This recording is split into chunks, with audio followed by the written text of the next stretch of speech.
గాయత్రి పరివారు పండిత శ్రీరామ్ శర్మ ఆచార్య గారి ప్రకారం అందరూ చేయవచ్చు. తండ్రి ఉన్నవాళ్ళు కూడా చేయవచ్చు. శాంతి కుంజలో మేము చూసాం. శాంతి కుంజలో తండ్రి కొడుకు పక్కపక్కనే కూర్చొని ఇస్తుంటారు. భార్యాభర్తలు పక్కపక్కన కూర్చొని తర్పణాలు ఇస్తుంటారు, పిండ ప్రధానాలు చేస్తుంటారు.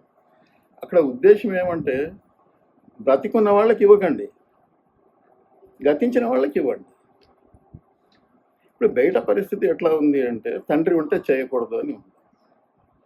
తండ్రి అనుమతితో చేయవచ్చని మళ్ళీ వాళ్ళే చెప్తారు. ఇది చాలా రకాలు. తండ్రి అనుమతితో చేయవచ్చు, తండ్రి అసమర్థుడైతే చేయవచ్చు, తండ్రి నాస్తికుడైతే చేయవచ్చు, తండ్రి ఏదో తిరుగుబోతూ తాగుబోతూ అయితే చేయవచ్చు, తండ్రి ఊర్లు పట్టుకొని వెళ్ళిపోయి ఉంటే చేయవచ్చు, తండ్రి మతం మారి ఉంటే చేయవచ్చు. ఇలా చాలా విషయాలు చెప్పారు. తండ్రి అసమర్థుడైతే చేయవచ్చు అని చెప్పారు. ఇక మీరు ఆడవాళ్ళ విషయానికి వస్తే ఆడవాళ్ళు కూడా చేయవచ్చు. ఎక్కడ వాదోపవాదాలు ఉండవు. గాయత్రి పరివార్లో పండిత శ్రీరామ శర్మ ఆచార్య గారి పాదాలను పట్టుకొని వాళ్ళను నమ్ముకున్న వాళ్ళు చేయవచ్చు. తప్పో ఒప్పో ఆయన చూసుకుంటాడు. ఈ విశ్వాసం ఉన్న వాళ్ళు చేయవచ్చు, ఈ విశ్వాసం లేని వాళ్ళు పట్టుకోనక్కర్లేదు. తర్వాత ఇప్పుడు పితరులకి తర్పణాలు కదండి మనం పెట్టేది. మరి పితృదేవతలు అంటారు, పితరులు అంటారు. మరి దానికి ఏమన్నా తేడా ఉందంటారా? చాలా స్పష్టమైన తేడా ఉంది ఇందులో. పితరులు వేరు, పితృదేవతలు వేరు. ముందుగా పితృదేవతల గురించి చెప్తా. పితృదేవతలు అంటే వసు, రుద్ర, ఆదిత్య లోకాల్లో ఉండేటువంటి వాళ్ళు పితృదేవతలు. వాళ్ళు జన్మకు రారు. అంటే జన్మకు వచ్చిన సందర్భాలు ఉన్నాయి, ఒకటి రెండు. అది ఇప్పుడు సమయం కాదు, లేకపోతే చెప్పంటే చెప్తుంది కూడా. వసు, రుద్ర, ఆదిత్య లోకాల్లో ఉన్నటువంటి వాళ్ళు పితృదేవతలు. మరి గతించిన మన పూర్వీకులు ఏమనాలి? పితరులు అనాలి, పితరులు అనాలి. ఈ రెండింటికి తేడా నేను వివరంగా చెప్తా. ఈ పితరులు పితృదేవతలు కూడా అవుతారు. ఎప్పుడు అవుతారు అంటే మనం పెట్టేటువంటి శ్రాద్ధాల వల్ల, తర్పణాల వల్ల ఆ తర్పణం యొక్క ఫలితాన్ని పితృదేవతలు గ్రహించి వాళ్ళని వసులోకంలోకి ఆహ్వానించాలనో, రుద్రలోకంలోకి ఆహ్వానించాలనో, ఆదిత్య లోకంలోకి ఆహ్వానించాలనో వాళ్ళు ఆహ్వానించినప్పుడు వాళ్ళు పితృదేవతలు అవుతారు. అంతవరకు వాళ్ళు పితరులే. మరి ఇక్కడ వసులోకము, రుద్రలోకము, ఆదిత్య లోకం అని 3 లోకాలు చెప్పారేంటండి? అంటే మన పితరులు ఇప్పుడు ఎక్కడున్నట్టండి? ఎక్కడున్నట్టంటే అది మన విశ్వాసం మీద ఆధారపడి ఉంటుంది. ఇప్పుడు నాకు తండ్రి లేడు, తండ్రి లేడు, వాళ్ళ తండ్రి లేడు. కనుక నేనేం భావన చేసుకోవాలంటే నన్ను పోల్చుకొని చెప్తాను. నేను ఇప్పుడు మా తండ్రి వసులోకంలో ఉన్నాడు అని నేను భావన చేసుకోవాలి, వాళ్ళ తండ్రి రుద్రలోకంలో ఉన్నాడు అని నేను భావన చేసుకోవాలి, వాళ్ళ తండ్రి ఆదిత్య లోకంలో ఉన్నాడు అని నేను భావన చేసుకోవాలి. ఓకే, అంటే 3 జనరేషన్ల వాళ్ళు వరుసగా 3 లోకాల్లో ఉన్నారు. ఆ తర్వాత పై వాళ్ళు రుద్రలోకం, ఆ పై వాళ్ళు ఆదిత్య లోకం. అందుకనే తద్దినాలప్పుడు జనరల్ గా 3 తరాల వరకు పేర్లు చదువుతుంటారు. మీరు తద్దినాలు అంటున్నారు కదా, తద్దినం వేరు, ఈ పితృపక్షాల్లో చేసేది వేరు. కానీ వాళ్ళు తద్దినాలప్పుడు కూడా 3 జనరేషన్ వాళ్ళ పేర్లు చెప్పమంటారు కదా. బహుశా ఈ కనెక్షన్ ఏమో వసు, రుద్ర, ఆదిత్య లోకాల్లో ఉండే వాళ్ళనే ఉద్దేశంతో వాళ్ళు ఆ తర్వాత వాళ్ళు ఇంకా పైలోకం అంటూ ఏం లేదు, ఇంకా వాళ్ళకి పెట్టాల్సిన పని కూడా లేదు. ఓకే అండి, బాగా చెప్పారు. మాకు చాలా క్లియర్గా క్లారిటీగా అర్థమైంది ఎందుకు ఇట్లా 3 తరాలు వాళ్ళకి చెప్తున్నారు అనేది. ఈ లోకాలతో సహా బాగా చెప్పారు. ఇది ఉన్నది ఇది. అయితే ప్రతి ఒక్కరూ మరి వసులోకానికే పుణ్యం చూసుకుని వెళ్ళి ఉంటారా, రుద్రలోకానికే వెళ్ళి ఉంటారా, ఆదిత్య లోకానికి వెళ్ళి ఉంటారా? మరి అంత పుణ్యం చేసుకున్నా అంటే ఆ ప్రశ్నలకి అంతా నా దగ్గర సమాధానం లేదు. ఎందుకంటే మీ పూర్వీకులు పుణ్యం చేసుకున్నారు లేదో అని నేను అనకూడదు కదా. నేను అనకూడదు. పుణ్యం చేసుకునే ఉన్నారు. ఎటువంటి వాడు మరణించినా కూడా స్వర్గస్థుడైనాడని అంటారు. ఎటువంటి దుర్మార్గుడు మరణించినా స్వర్గస్థుడైనాడే అంటారు. అయితే మీరు అనుకున్న స్వర్గం ఏదో ఇంద్రుడు ఉంటాడు, అమరావతి, రంభా ఊరోజు నాట్యం చేస్తుంది, ఇవి కాదు స్వర్గం అంటే. అసలు స్వర్గం అంటే అది కాదు. ఈ 3 లోకాలని స్వర్గం అనాలి, ఈ 3 లోకాలని పుణ్యలోకాలు అనాలి.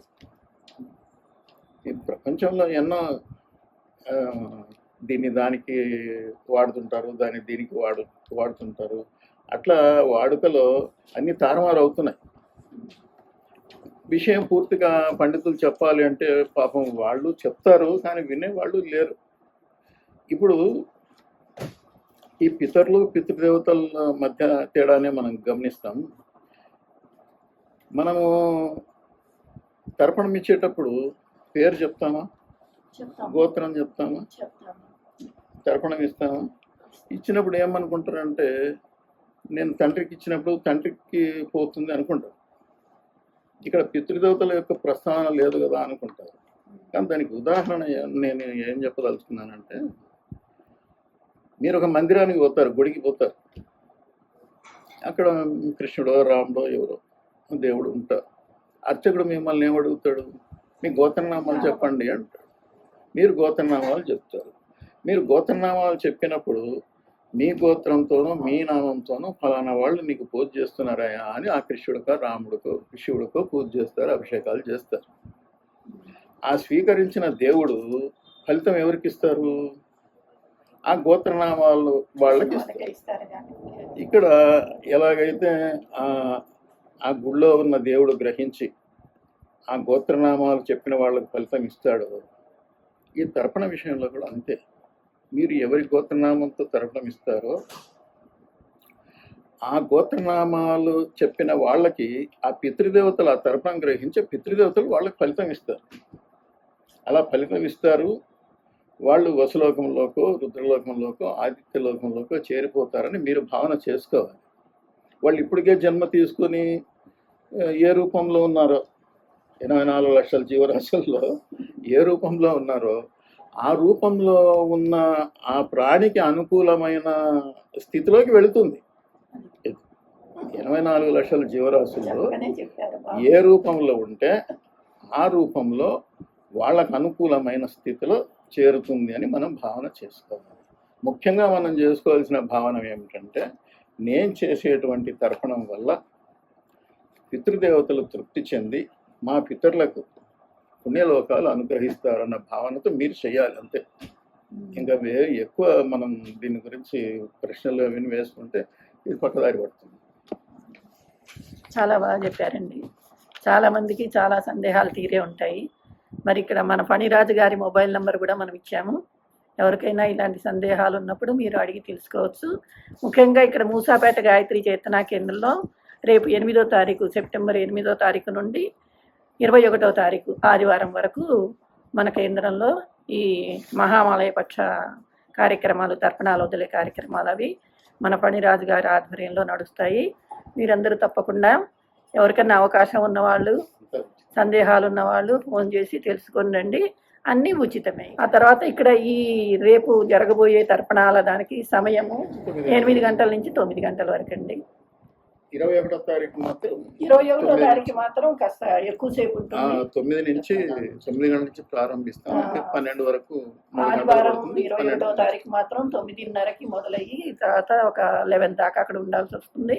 ఆ తర్వాత ఇక్కడ ప్రసాదాలు అవి ఉంటాయి, భోజన ప్రసాదాలు అవి. ఇప్పుడు నేను చెప్పినవి ప్రాజ్ఞులు ఎవరైనా విని ఉండి ధర్మసింధులు అలా ఉంది, నిర్ణయ సింధులు ఇలా ఉంది అంటే ఆ గ్రంథాల గురించి ఇక్కడ ప్రస్తావన లేదు అని నేను ముందే చెప్పాను. గాయత్రి పరివారంలో పండిత్ శ్రీరామ్ శర్మ ఆచార్య గారి ఆధ్వర్యంలో వారి సందేశం ప్రకారం వాళ్ళు రాసిచ్చిన కర్మకాండ భాస్కరం ప్రకారం మాత్రమే జరుగుతుంది.